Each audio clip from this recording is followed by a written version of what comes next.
So I'm a new owner of a W203 C230. Bought the car about a month ago. Really like it. Nice car.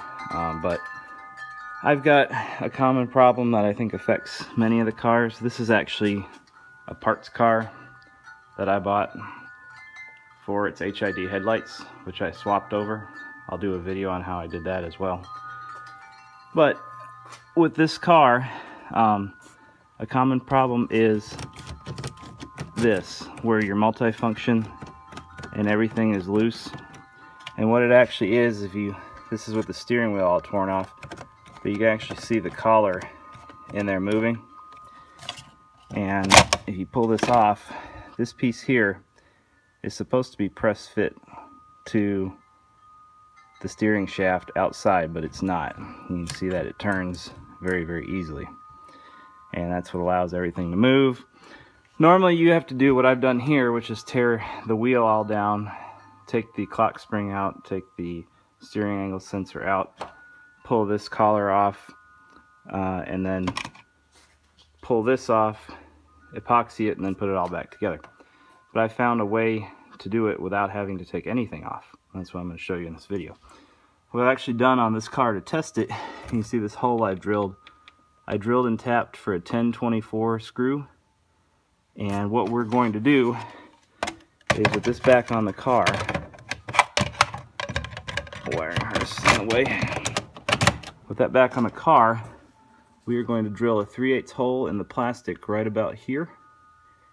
And that will give us access to drill a 5/32 hole and then run a tap in it and put a screw in it, and that will stop this collar from moving. So I'll show you guys how to do that. So this is everything you need to fix the problem in about half an hour of time. I've got a Bosch lithium ion drill.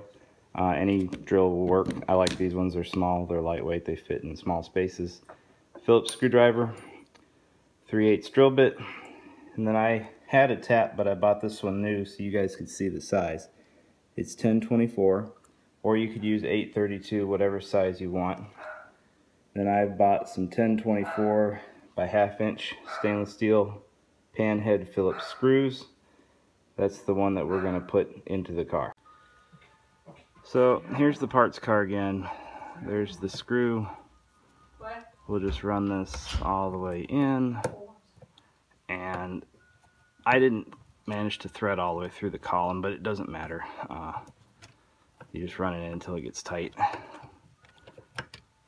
Sorry for the shaky camera, trying to do two things at once. So that's fairly tight there. You can see the steering, we're not hitting the center core.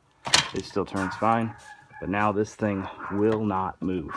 It is rigid in there. It's going nowhere. So this will fix your problem without having to tear the column down. Okay, so here we are in my car. Move the seat all the way back. Pull the steering column all the way forward. And then up underneath here, if we can get adjusted to the sunlight, you'll see I put a little mark right there. That is about 1/2 inch from the edge of this step in the plastic down.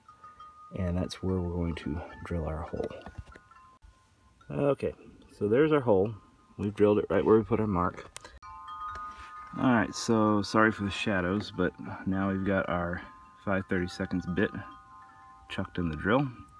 And we are going to drill through the aluminum sleeve, through the outside shaft of the steering, and then we'll be ready to thread it.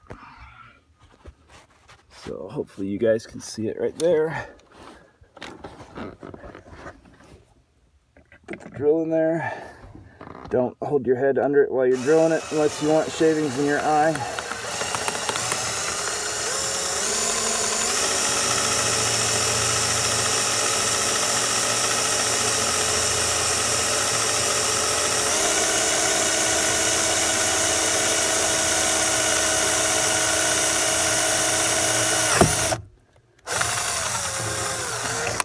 Okay, so we're through.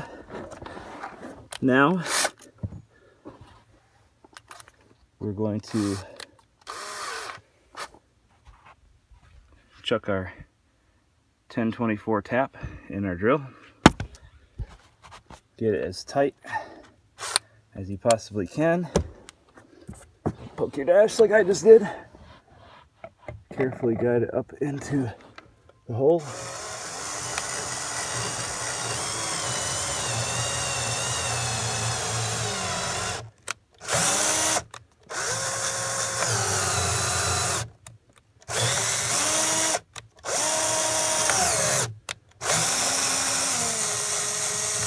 Back the tap out, and now we will take our 1032 screw, put it on the end of our screwdriver, and drop it. Put it back on there. Carefully feed it up through the hole.